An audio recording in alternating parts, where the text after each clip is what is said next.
Welcome to the Mr. Phelps Show.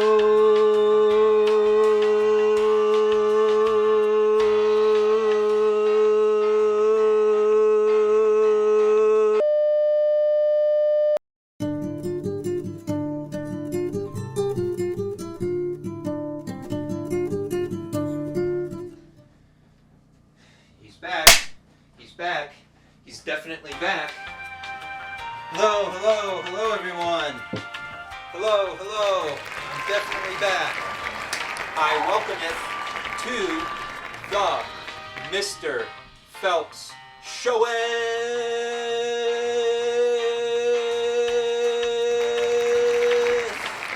How's that for my best Shakespearean accent? Witheth coffee.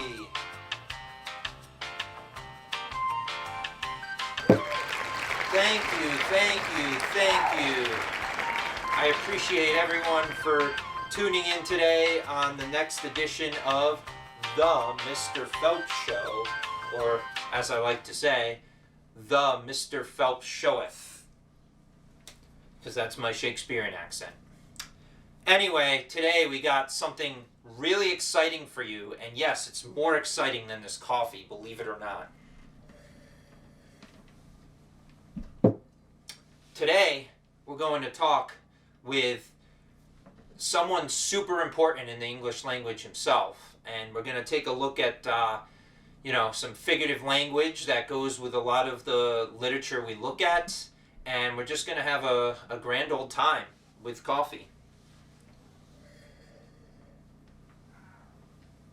So, today, who's this special someone?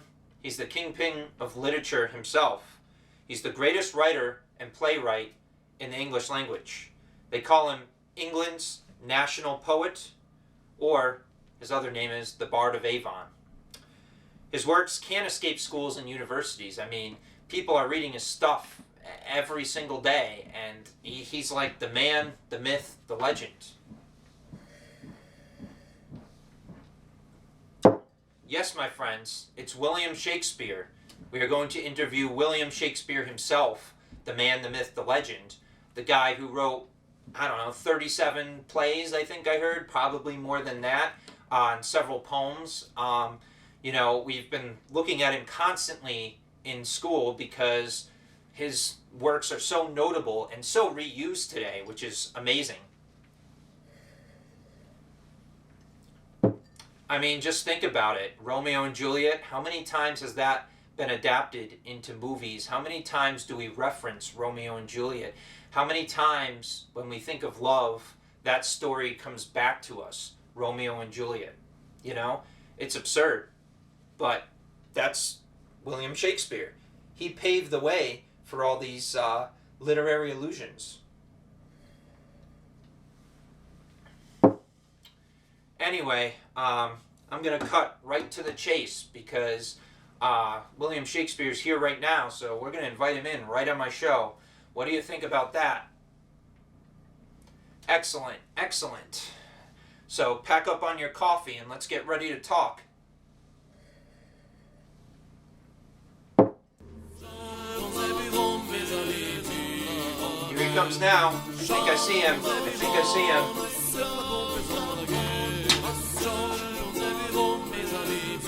Wow, this is quite a modern setup. The host here. Come over here, Shakespeare. Come over here. What is this thing? Shakespeare, believe it or not, it's called a camera. It records today's conversations and this talk show that you're at right now. So, pretty incredible, isn't it? I know it's past your time, so...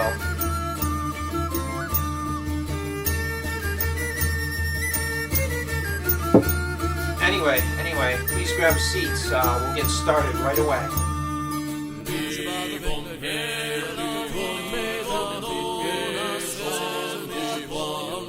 Thanketh thee. I appreciate thy kind words, sir. So, Shakespeare. As I alluded in my former statement, it must be weird that you're in the 21st century now. I mean, you were around the 16th century, that is, if I got that correct. So this must be a completely new experience for you. Yes, I still can't understand this thing here. Thee hath said it recordeth our conversation. Like I said, it's a camera. You film a show on it or a movie. Even some of your plays were turned into movies that they now film using a camera.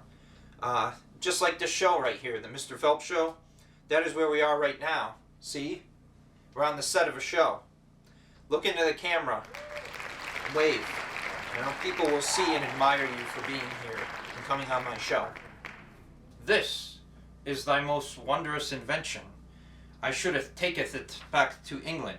Just bethink how much better shall our plays beest, if we can record these folk.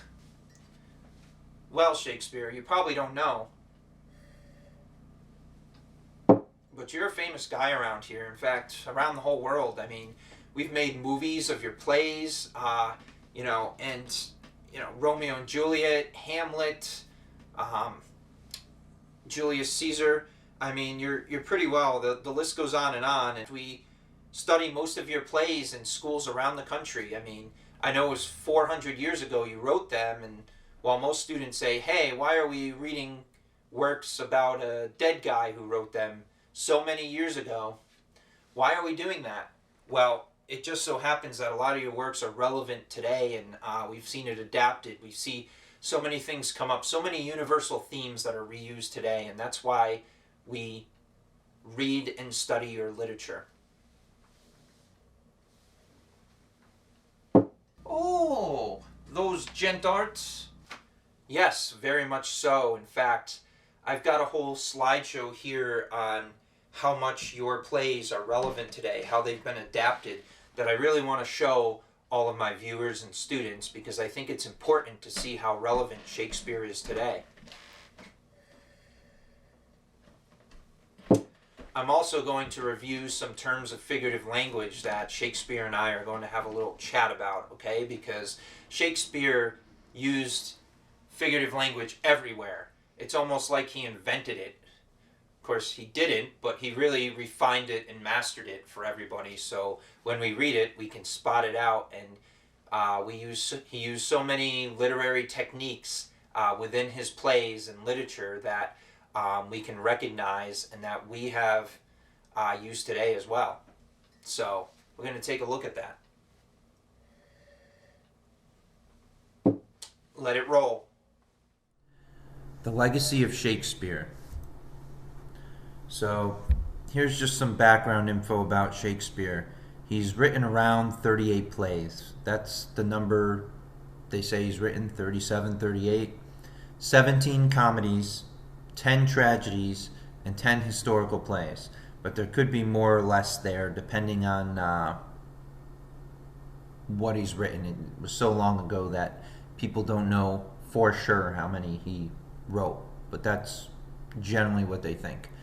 A lot of the tragedies are well known to be read in schools and sometimes the comedies as well.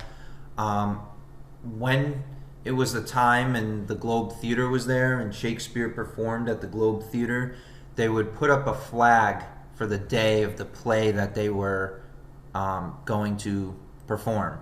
So if it was a black flag, it was a tragedy. If it was a white flag, it was a comedy. If it was a red flag, it was a historical or war play. And the flags, they told the type of the play and showed the play that was coming that day. So advertising was illegal, apparently, and that was their way of getting people to know what type of play they would play at the Globe Theater. So we're going to look at several well-known plays by Shakespeare and also see how we can take those concepts to make sense today, be relevant to today, be modernized to today. Obviously, these plays were written around 400 years ago, but some of the concepts still connect and are relevant to today. So first I'm going to focus on the tragedies, and then I'll segue into the comedies. I'm not going to touch too much on the historical plays because those ones are historical and they're not read as much in schools. So we'll focus on tragedies and the big four that are mostly read and make up 85% of all Shakespeare plays taught in schools. These are Romeo and Juliet, Hamlet, Macbeth, and Julius Caesar. They're the most taught plays in schools. So let's start with Romeo and Juliet. It's one of Shakespeare's tragedies that premiered in 1597. It is the story about two star-crossed lovers, which by star-crossed means they are forbidden to fall in love because they come from warring families who hate each other. Okay, so the play takes place in Venice, Italy, and the tension in the play comes from the two lovers trying to find love despite the struggles of their families. It was originally a story written by the Italian writer Matteo Bandello, and just keep in mind, just as we adapt Shakespeare today, Shakespeare adapted a lot of his plays from other people. In fact, I tell you where he adapts them from. So, adaptations of Romeo and Juliet. Shakespeare himself adapted the play from Matteo Bandello, as I mentioned, but the play has been adapted several times since it premiered, and several other modern stories and plays allude to Romeo and Juliet. Okay, so here we can see the movie, the modern Romeo and Juliet, which they had guns instead of swords. We have the older version of the play on film. And then, of course, here's some other stories that are very similar. Romeo and Juliet was an adaptation. Lion King 2, Simba's Pride is basically the story of Romeo and Juliet. And then you have West Side Story, which is, I believe they remade it recently, which is another adaptation of Romeo and Juliet. So basically what I mean by adaptation is that they use similar concepts in the story. Sometimes the story might even be almost the same, just told in a different way, slightly different way. Okay, so obviously Lion King 2, Simba's Pride, it's the story of Romeo and Juliet, but you have lions, and they end up finding happier endings in Disney movies. Next we have Hamlet. Okay, this is the tragedy of Hamlet. One of Shakespeare's tragedies written between 1599 and 1601. Hamlet is seeking to revenge his father's death, the King of Denmark, who has been killed by his uncle, now the current King of Denmark. Hamlet faces madness, contemplates life and death, but seeks revenge. Will Hamlet be able to avenge his father's death, or forever be caught up in the wrath of his uncle, the current King of Denmark? This may have been adapted from a former lost play known as Hamlet and or Thomas Kyd's The Spanish Tragedy. So again, Shakespeare adapted some of the concepts from former works. This is Shakespeare's longest play. So some adaptations are an actual movie called Hamlet and The Lion King. Everybody loves The Lion King. Both Lion Kings, the story of Lion King is based off of Hamlet. It's basically Hamlet with animals and a lot less death. So Lion King took that idea of Hamlet and made it their own in their own movie. So next we have Macbeth. This is a tragedy first performed in 1606. This is Shakespeare's shortest tragedy, and it focuses on the damaging physical and psychological impacts of political ambition and those who seek power. The play focuses upon a brave British general, Macbeth, who believes the prophecy of three witches that tell him he will be the King of Scotland. Macbeth follows the prophecies, prompted by his own ambition and his wife to murder King Duncan and become the tyrannical leader of Scotland. Shakespeare borrowed this story from several tales within Holinshed's Chronicles. Adaptations. So there actually, again, was a Macbeth movie, but an interesting adaptation is Scotland, PA. I had the beauty of watching that movie. It's a guy who owns a restaurant, and one of the workers is trying to take over for that guy, just like Macbeth took over the crown to be king. this person is going to fight to take over the restaurant.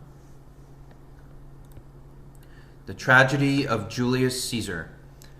This is a tragedy first performed in 1599.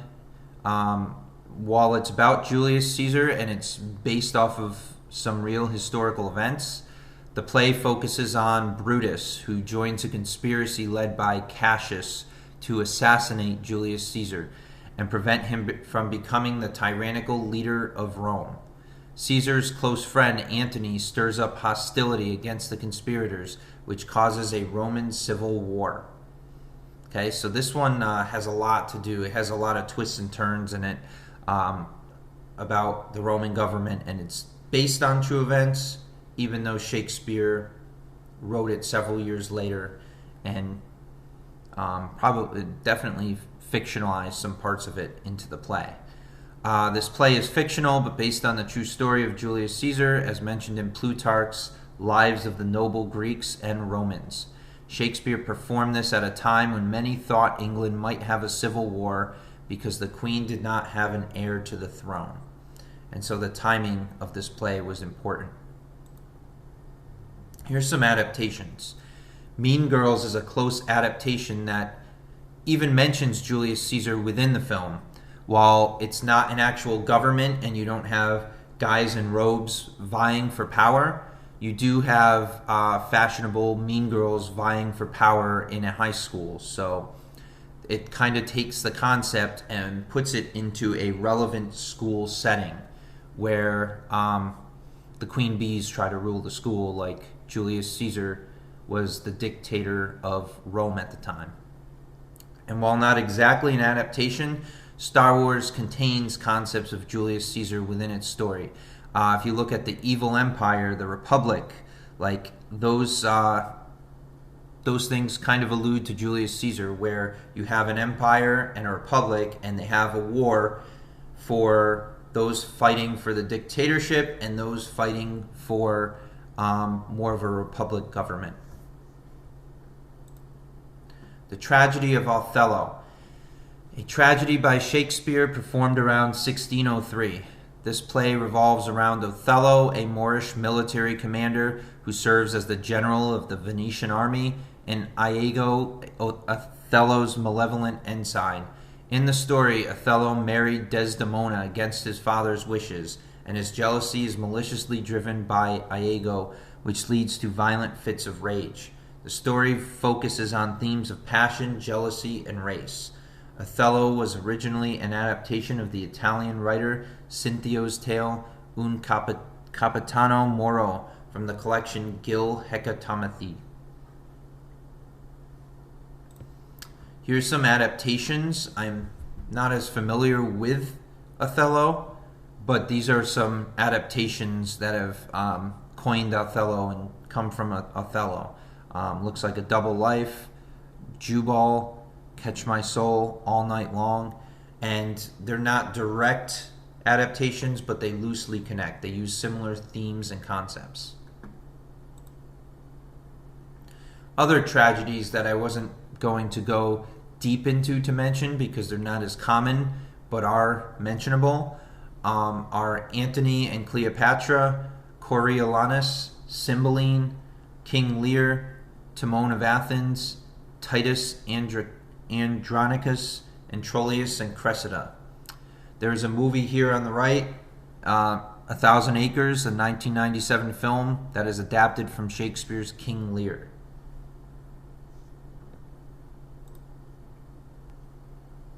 Now we're looking at Shakespeare's comedies. As mentioned previously, the big four tragedies make up 85% of Shakespeare in schools and education. However, there are some comedies that have also been taught in schools and made into adaptations. We will focus on some of these and look at their relevance today. A Midsummer Night's Dream, a comedy by Shakespeare around 1595 or 1596. This is one of the more popular ones. This play takes place in Athens amidst the marriage of Theseus and Hippolyta. Hopefully I pronounce all these names correctly.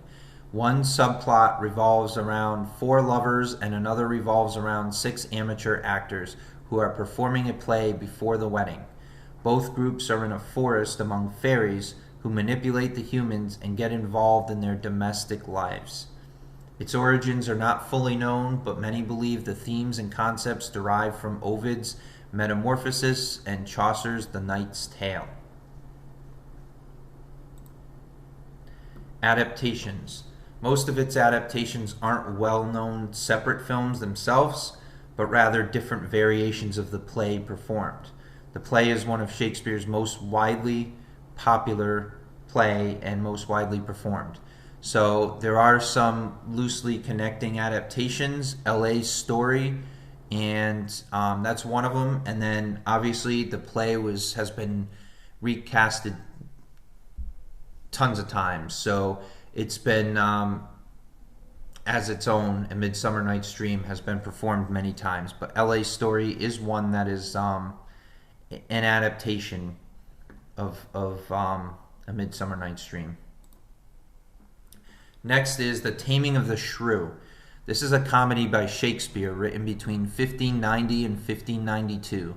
The main plot of the play surrounds the courtship of Petruchio and Caterina, who is known as the Shrew.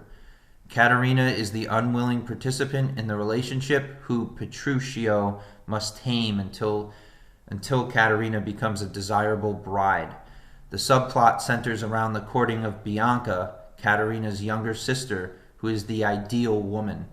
The play focuses both on social and gender issues, whom some have considered controversial. The story is known to have derived from various stories of the Arabian Nights, as well as existing in a now lost jest book by Richard Edwards in 1570. So they believe a book that is now lost had this play in it, or some variation that Shakespeare adapted it from. So one of the biggest adaptations for this is the 1999 movie 10 Things I Hate About You. It's an adaptation of The Taming of a Shrew. Shakespeare is mentioned in the movie, and in this modernized retelling, the story is told through a high school setting in the late 90s. So it's very relevant to today. It just doesn't include cell phones in it. But other than that, it's very relevant in the way it tells a story. 1999, and it's an adaptation of Taming of the Shrew. Very good movie. Check it out. Maybe you'll have an appreciation for Shakespeare. Next is The Merchant of Venice.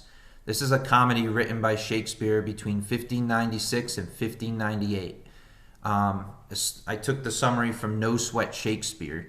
A young Venetian, Bassanio, needs a loan of 3,000 ducats so he can woo Portia, a wealthy Venetian heiress. He approaches his friend Antonio, a merchant. Antonio is short of money because all his wealth is invested in his fleet, which is currently at sea. He goes to a Jewish money lender, Shylock, who hates Antonio because of Antonio's anti-Semitic behavior towards him. Shylock nevertheless agrees to make the short-term loan, but in moment of dark humor, he makes a condition. The loan must be repaid in 3 months, or Shylock will exact a pound of flesh from Antonio. Antonio agrees, confident that his ships will return in time. This idea stems from 16th century England, where it was common to forfeit a deadly bond for a friend's loan. Other sources may include Tu Pericone by Giovanni Fiorentino and The Orator by Alexander Sylvain. So adaptations of The Merchant of Venice. The play itself is not known to have other new films stem from its existence, but it has been performed in a film several times since its existence. The play is widely shared in schools because it focuses on issues such as religion and the social structures of the times. The story focuses on revenge and the relations between various religions, which is still relevant today. Next we have Twelfth Night. This is a comedy by Shakespeare written around 1601 to 1602 as a Twelfth Night entertainment as the close of the Christmas season. The play focuses on the twins Viola and Sebastian, who are separated in a shipwreck. Viola, who disguised herself as a page named Cesario, falls in love with Duke Orsino, who is in turn in love with Countess Olivia. Upon meeting Viola as Cesario, Countess Olivia falls in love with her, thinking she is a man. Okay, so when they say Viola, who disguised herself as a page, they mean she disguised herself as a male named Cesario. These plot elements are drawn from the short story of Apollonius and Scylla by Barnaby Rich, based on a story by Matteo Bandello. Once again, his name is out there.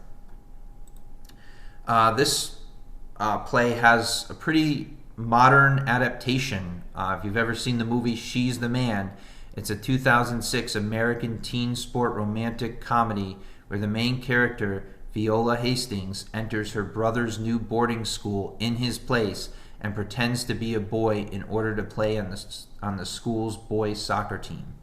So it takes the concept of the girl pretending to be the guy from the play and uses it in a modern movie, again, taking place at a school. And if you haven't seen the movie, pretty good movie. So I also thought that this could, in some way, connect to Mulan. It's not exactly an adaptation, but as I read the summary, I'm getting Mulan vibes. As we know, Mulan focuses on a woman taking the role of a male in order to fight for her kingdom. So in many ways, Disney uses several aspects we find in all works of Shakespeare. So I thought this was worth mentioning because, Disney uses fairy tales, and a lot of the concepts of the fairy tales come from Shakespeare. So there are some other comedies presented here. They might not be as popular, but again, they're worth mentioning. All's Well That Ends Well, As You Like It, The Comedy of Errors, Love's Labour's Lost, Measure for Measure, The Merry Wives of Windsor, Much Ado About Nothing, The Tempest, The Two Gentlemen of Verona, and The Winter's Tale. So there's just a list to help you out there. I will also give mention to Shakespeare's historical plays. I won't focus on them too much, but I will give you a little insight into them. And I will credit No Sweat Shakespeare here, who I've quoted and used to help me tell about historical plays. So, in addition to Shakespeare's tragedies and comedies, Shakespeare wrote several historical plays. Just as Shakespeare's comedies have some dark themes and tragic situations, and the tragedies have some high comical moments, the Shakespeare history plays include comedy, tragedy, and everything else in between. The plays were normally referred to as Shakespearean history plays because they are 10 plays that cover English history from the 12th to the 16th centuries and the years of 1399 to 1485. Each historical play is named after and focuses on the reigning monarch of that period. So the plays dramatize 5 generations of medieval power struggles. For the most part, they depict the 100 Years' War with France from Henry V to Joan of Arc, and the Wars of the Roses between York and Lancaster. We shall never forget that they are works of imagination based very loosely on historical figures. Shakespeare was a keen reader of history and was always looking for the dramatic impact of historical characters and events as he read. Today, we tend to think of those historical figures in the way Shakespeare presented them. So here are some Shakespeare's historical plays. Here are the titles of them, and again, they're named after the kings of a particular monarch of a particular time in England. Okay, so these are the chronological order of the setting. We have King John, Richard II, Henry IV Part 1, Henry IV Part 2, Henry V, Henry VI Part 1, Henry VI Part 2, Henry VI Part 3, Richard III, and Henry VIII. Again, it was for a particular historical time, and he named them after the monarchs of those times. I want to thank you for listening through this presentation. I hope that you now can see the value of learning about Shakespeare and how his plays are relevant to today. Just remember, everywhere we look, read, or watch, Shakespeare is referenced or alluded to one way or another. And sometimes we don't even realize it. So I'll leave you with to buy or not to buy. That was Shakespeare's wording of to be or not to be alluded to in a newspaper. Thank you for watching. Hopefully you learned something, and see you next time. And here are my sources. No Sweat Shakespeare. Oh, 'tis magnificent, co-equal, though some of these aren't true. Well, it takes a writer to start an idea, and from there, who knows where it goes. Anyway, before we get into your plays, Shakespeare, I have some questions I'd like to ask you to continue this interview. I want my audience to get a better idea of who you are as a writer and a playwright, and to really know why it's so important you're sitting here on my show today. So, you ready?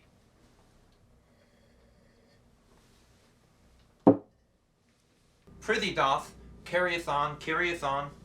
So, Shakespeare, the father of the English language, I must ask, most people think you speak Old English, but that's incorrect, isn't it? Because, Old English is very, very old. We're talking like Beowulf times. But no, you didn't speak Old English. Not even you could read it. Fusty English? This is the only English I knoweth, my own cousin.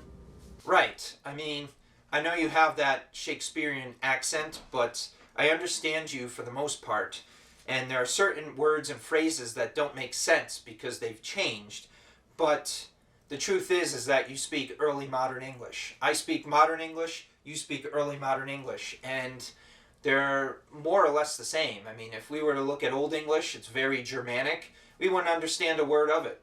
But early modern English makes a little more sense. It's very much related to modern English. It's just changed over time. I supposeth, if it be true, thee sayest so. I'm not gonna lie, Shakespeare. You do kind of talk weird, but I can understand you if I think about it. Funny how they call that early modern, but that's the way it is.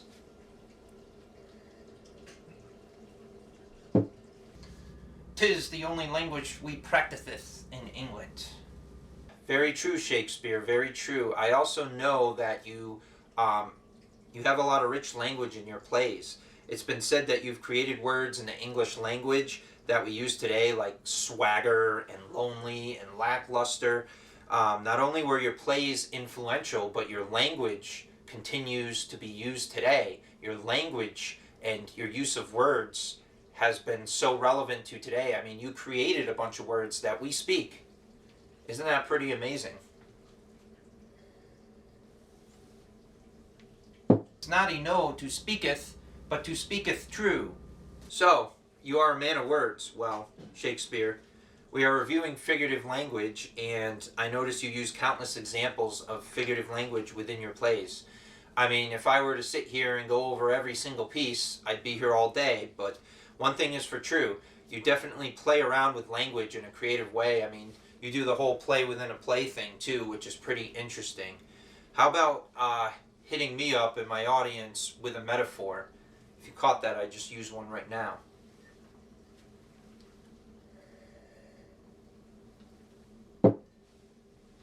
It is the east, and Juliet is the sun. Arise, fair sun, and kill the envious moon, who is already sick and pale with grief, that thou, her maid, art far more fair than she. Ah, the illusions, Shakespeare, the illusions.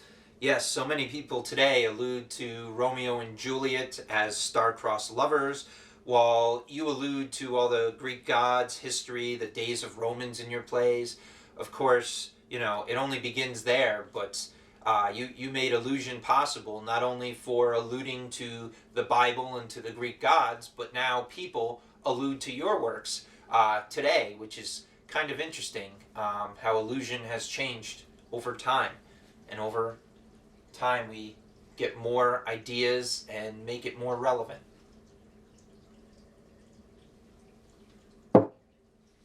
Dost thou think Alexander looked all this fashion in the earth? Ah, that's a great allusion to Alexander the Great. Shakespeare, you never fail to deliver quality literary lingo. You never fail. I mean, we can learn so much from you. It's amazing. So, we're going to take a closer look at your use of literary devices in literature, so please stay tuned for this. Hello everyone, welcome to Shakespeare and Literary Devices. I'm going to introduce Shakespeare to you and show how he utilizes literary devices in his plays. So in this presentation, we're going to learn a little bit about literary devices, which are tools we use to decipher or understand literature. So think like a flashlight, okay? We use a flashlight in the dark to help us find out where we're going. Well, similarly, it takes a true detective to look at literature, and literary devices help us learn about literature and what literature means. All right, so we're going to look at various devices and see how Shakespeare has utilized them within his literature. And if you think about it, literature prepares us for so many things in life. So if you think learning about Shakespeare and literary devices is pointless, think about all these careers: forensic science, detective work, police work, law and business. That's only to name a few. Several other fields use literary devices and that type of thinking to be successful. So our first literary device is a simile, which is a comparison between two unlike things, often using like or as. Okay, most of you have seen similes before and are familiar with them. Here's some examples: sleeping like a log, as cool as a cucumber, life is like a box of chocolates. Now, when we look at Shakespeare and simile, I have an example from King Lear here, where the gentleman describes to Kent the behavior of Cordelia on hearing of her father's condition. You have seen sunshine and rain at once. Her smiles and tears were like a better way. Those happy smilets that played on her ripe lips seemed not to know what guests were in her eyes, which parted thence as pearls from diamonds dropped. So metaphors are also used, but we're looking primarily at similes. And here we are with the similes. Her smiles and tears were like those happy smilets that played on her ripe lip. Okay, and you can see what guests were in her eyes, which parted thence as pearls from diamond dropped, is another simile using as. Okay, so let's move on to our next device. You can see Shakespeare used similes here. Our next one, which I alluded to in the last slide, is metaphor. Okay, a word or phrase for one thing that is used to refer to another thing in order to suggest or show that they are similar. Okay, most people say a comparison without using like or as, which is not wrong, but this is a better definition because it really focuses on the comparison. All right, so here's some examples. This is the icing on the cake. The cold air pierced his skin. Life is a highway. Love is a battlefield. And keep in mind, many of these later examples are also metaphor. They're just more specifically a different term. So metaphors are kind of interwoven into other literary devices. So Shakespeare's use of metaphor. Look, love, what envious streaks do lace the severing clouds in yonder east. Night's candles are burnt out, and jocund day stands tiptoe on the misty mountain tops. And there's Romeo and Juliet, Act 3, Scene 5. So this is a metaphor from Romeo and Juliet, referencing the end of happiness for the lovers in the night, since morning is approaching, and Romeo's banishment begins at sunrise. So if he's found by the morning in Verona, he would be put to death. So envious streaks is being compared to severing clouds in yonder east. Okay, so there is Shakespeare's use of metaphor. Personification. This is a metaphor that represents a thing or idea as a person in art or literature. So I always like to use this picture from Beauty and the Beast. although it's not really personification because it's literal, where a little cup is actually given human traits. It represents the idea of personification because normally we give inanimate objects a human trait. Okay, so for example, the trees danced in the wind, the stars winked in the night sky, the sun smiled happily down at us. Those don't really happen, but we use words to make it sound like they actually act like us. Okay, personification. Shakespeare's use of personification is in A Midsummer Night's Dream. Okay, this is one example. Love looks not with the eyes, but with the mind, and therefore is winged Cupid painted blind. This is personified because love is doing the action of looking. Okay, love can't normally look, but he writes down that love is looking, so he gives it the trait of looking. Okay, so there's personification. Next, we have alliteration, the repetition of usually initial consonant sounds in two or more neighboring words or syllables. For example, the sly snake slithers slowly in the sand. We hear S being repeated. Okay, Peter Piper picked a peck of peppers. All right, if you look at my other video, the Dr. Seuss Rapathon, I use a lot of alliteration in the Fox and Socks video that I rap, so you could look at alliteration there. That's just one example. Shakespeare's use of alliteration. Shakespeare uses alliteration several times in Act 1 of Macbeth. The first time the technique appears is in Scene 1, lines 11 and 12, when the witches say, "Fair is foul, and foul is fair, hover through the fog and filthy air." As you can see, the F sound is repeated so many times here, just like the past examples. So we see alliteration with the repetition of the F sound. Onomatopoeia, the forming of a word as buzz or hiss in imitation of a natural sound. This is when what you write sounds, this is when the word sounds what you write. So for example, boom. You write down boom, and when you say boom, it makes a sound of boom. Okay, so here's some other examples. The lion roared, the car horn beat, the car crashed, the wolf howled, the bee buzzed. Okay, and then you have a lot of comic book words: zonk, wow, whap, pow wow. So basically, the written part of the word imitates the sound. That's a good way to describe it. Shakespeare's use of onomatopoeia. Shakespeare used onomatopoeia in The Tempest, okay, when he was explaining some animals. Hark, hark, bow wow, the watchdogs bark, bow wow. Hark, hark, I hear, the strain of struggling chanticleer, cry cock-a-diddle-dow. So there you go. There's onomatopoeia where you hear the sound of the different animals. Hyperbole. These are exaggerated statements or claims not meant to be taken literally. Okay, so for example, I can eat a horse, size of a pea, dying of laughter. This homework is going to take years. It's an exaggeration, okay? It might be something not as big that you're exaggerating to make bigger, okay? Like homework, it's not going to take years, but somebody doing the homework might think it's going to take them a long time, so they exaggerate. So Shakespeare uses hyperbole when he talks about his love for Ophelia. I loved Ophelia, 40,000 brothers could not, with all their quantity of love, make up my sum. Okay, again, this is Hamlet. Sorry, it's Hamlet. Shakespeare wrote Hamlet. Hamlet is talking about his love for Ophelia. I loved Ophelia, 40,000 brothers could not, with their quantity of love, make up my sum. So Hamlet professes his love for Ophelia and says that the love and grief that Laertes feels and expresses for Ophelia is nothing compared to how he feels. Okay, so he exaggerates how he feels. Hamlet is basically saying that Laertes' brotherly love times 1,000 could not even come close to the love that he has for Ophelia. So there's an example.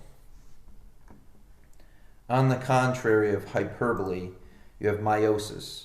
Okay, not to be confused with science class. Meiosis here is the opposite of hyperbole, where hyperbole, we looked at something small and exaggerated to make it bigger. Here we take something big and we exaggerate it to make it sound smaller. Okay, so this is seen in Monty Python and the Holy Grail, where he gets his arm cut off and he says, it's just a flesh wound, but in all seriousness, it's more than a flesh wound. Okay. It's also used in Shakespeare's works. Okay, Romeo and Juliet, we see an example of meiosis when the character Mercutio is stabbed and he utters the words, I, scratch, when really it's not a scratch, he was actually stabbed. So, and then again in King Lear, at the point where the king has been driven insane, he uses meiosis to downplay this by saying, I fear that my mind is far from perfect. So here are some examples. Next we have idiom. This is an expression that cannot be understood from the meanings of its separate words, but must be learned to understand the full meaning. So for example, cat got your tongue, snug as a bug in a rug, go the extra miles.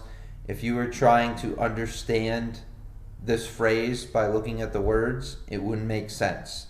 But when you put them together and you're figuratively speaking and making the person think of the expression, they come together to have a separate meaning. Okay? It's a little bit hard to describe, but again, blessing in disguise, a dime in a dozen. Let's see some Shakespeare examples. Shakespeare, use of idiom. A dish fit for the gods. It's Greek to me.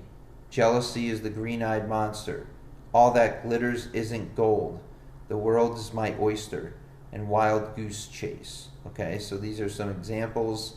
So yeah, idiom is basically, it has a separate meaning from the words. They come together and they create a meaning that you just kind of have to know and understand.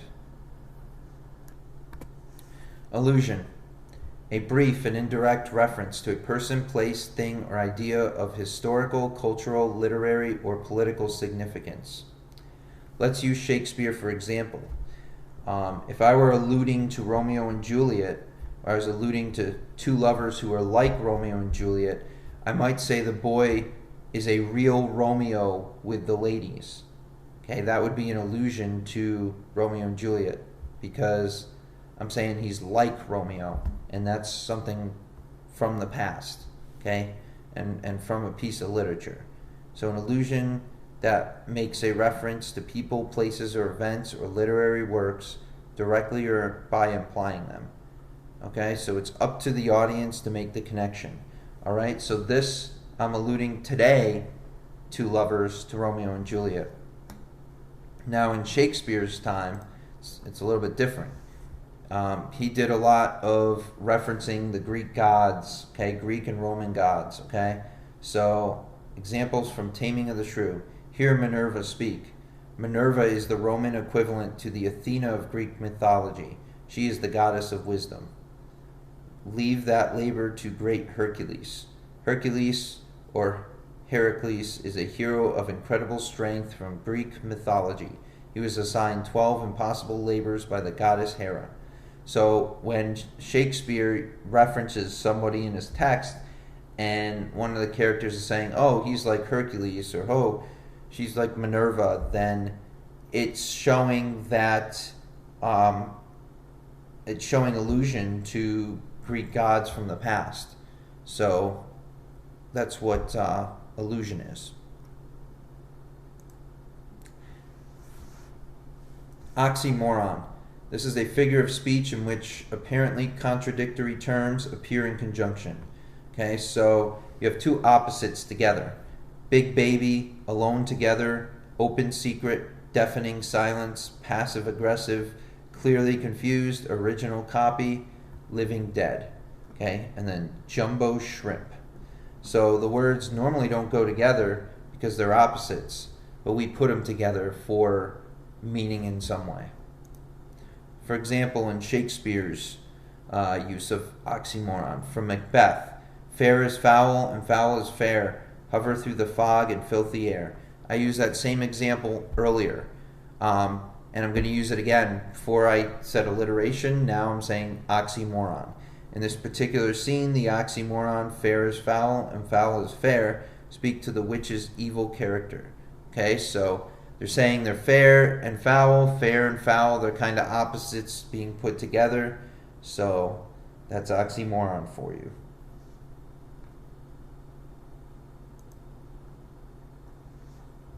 Number 11, puns. A joke exploiting the different possible meanings of a word. Okay? This is when a word has two different meanings in the same sentence. Okay? So like, for example, when a clock is hungry, it goes back 4 seconds. Okay? That's this one.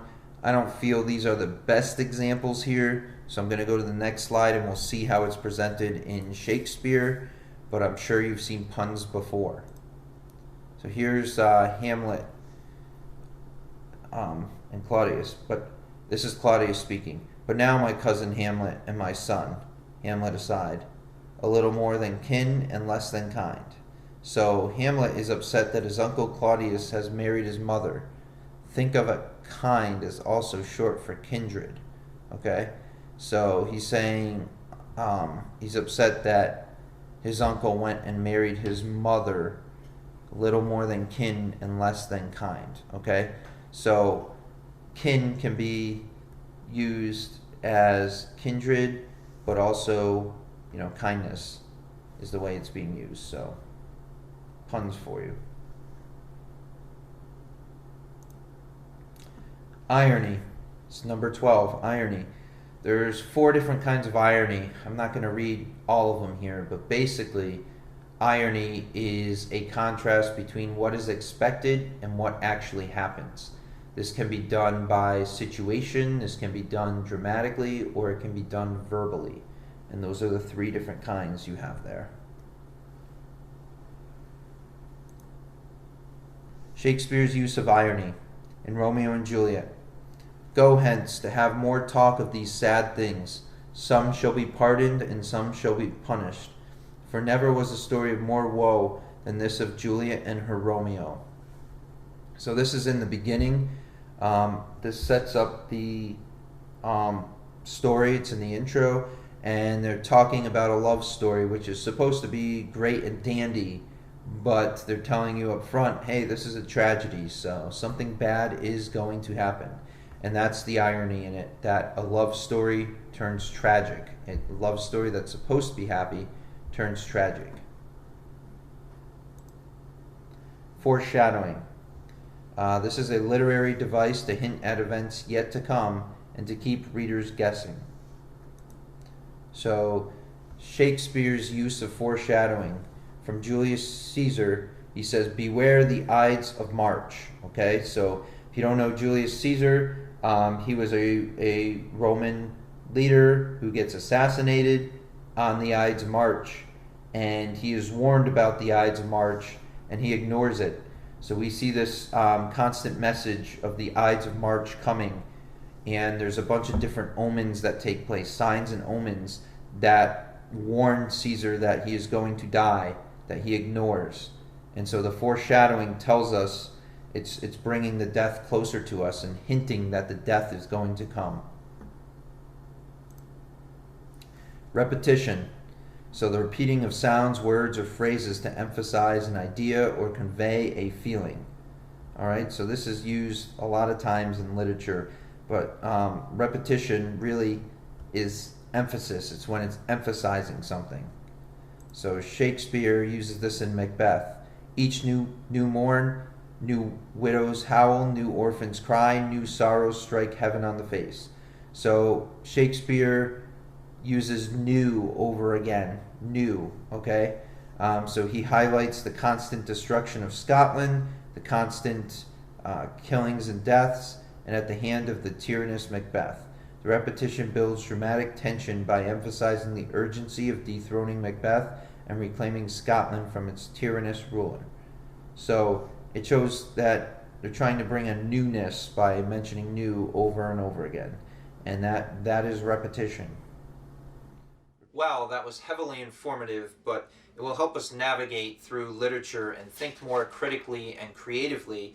That being said, I realize I got a little off topic. I want to bring us back on topic, Shakespeare, back to my original questions. So I must ask, how did you get into playwriting?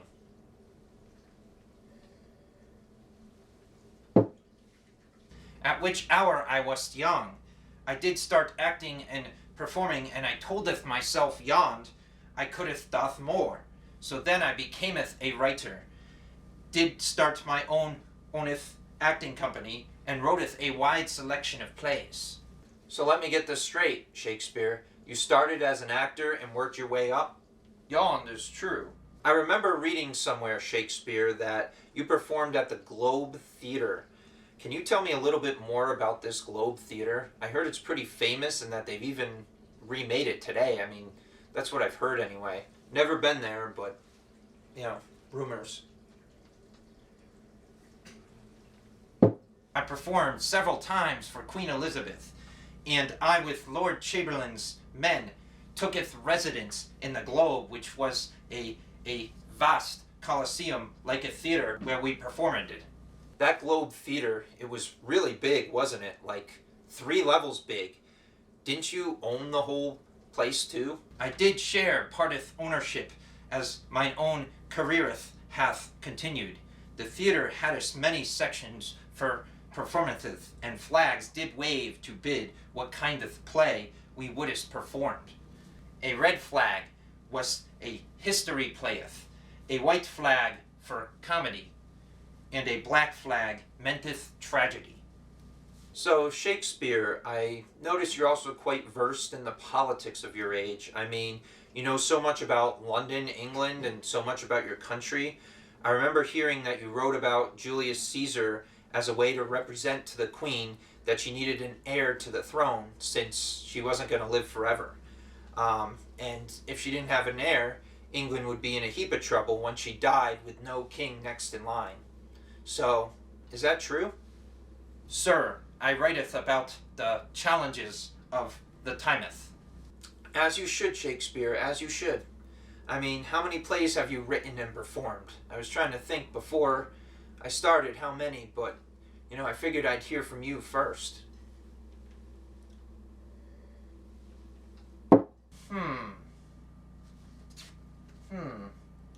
I think maybe 36. No, 37. Something's around there. I know there was 17 comedies, 10 historical plays, and the rest were probably tragedies. You mentioned different kinds of plays, tragedies, comedies, historical plays. Obviously, you were busy with writing all of these, but, let's kind of break it down a little bit.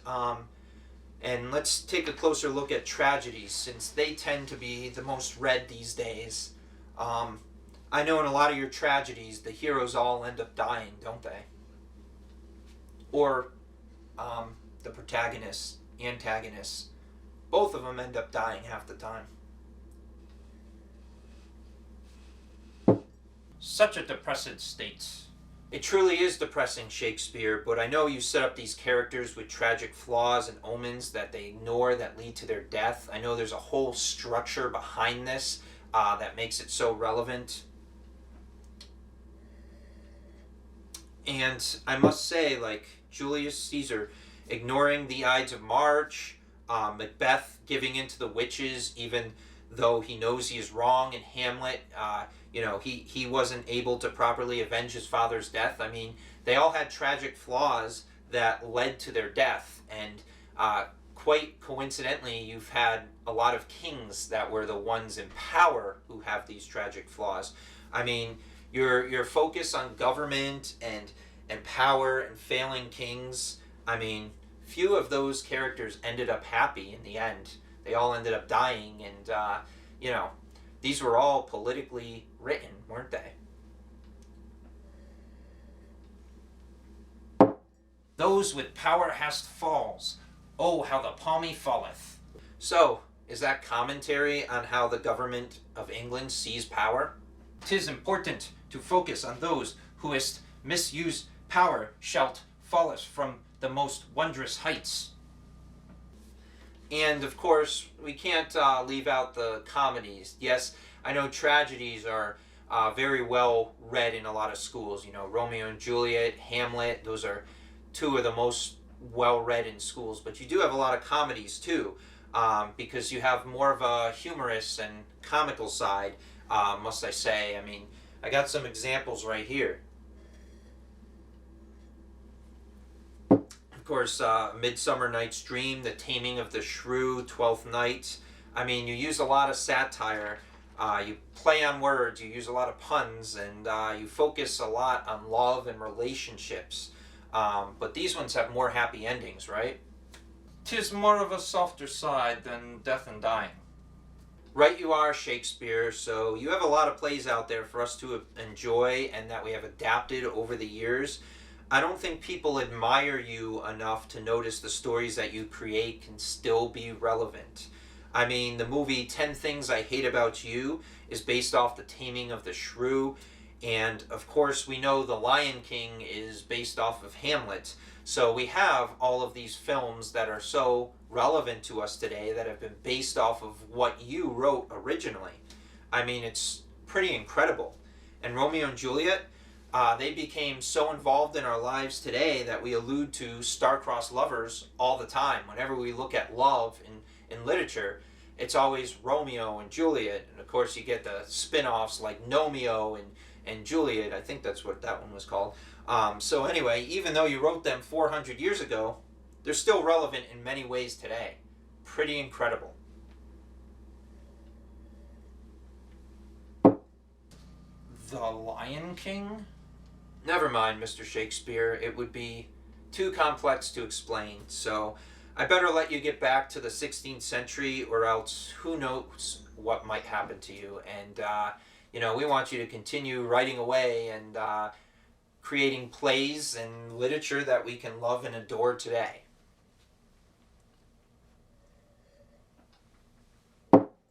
Thanketh thee for having me on the Mr. Phelps showeth. 'Tis been excitement. Cometh to the Globe Theatre and gaze us perform. Yes, thank you, Shakespeare. I want to tell my audience to please check out the Globe Theatre and watch these wonderful performances. And I thank you for coming on my show, Shakespeare. Good night, good night. Parting is such sweet sorrow that I shall say good night till it be morrow.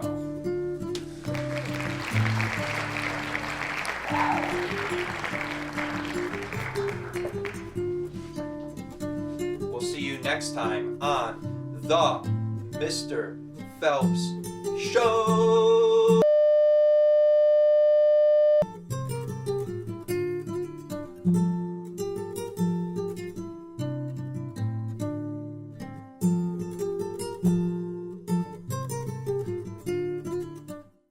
Well, everyone, I must say adieu. It's been great.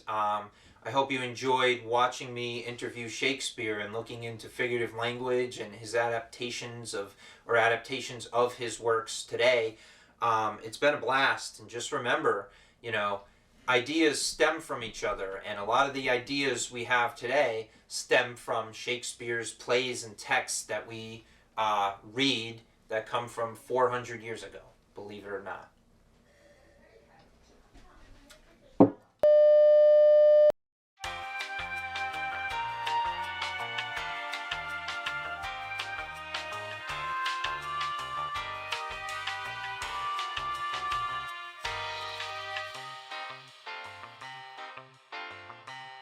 I want to thank you guys for watching the Mr. Phelps Show.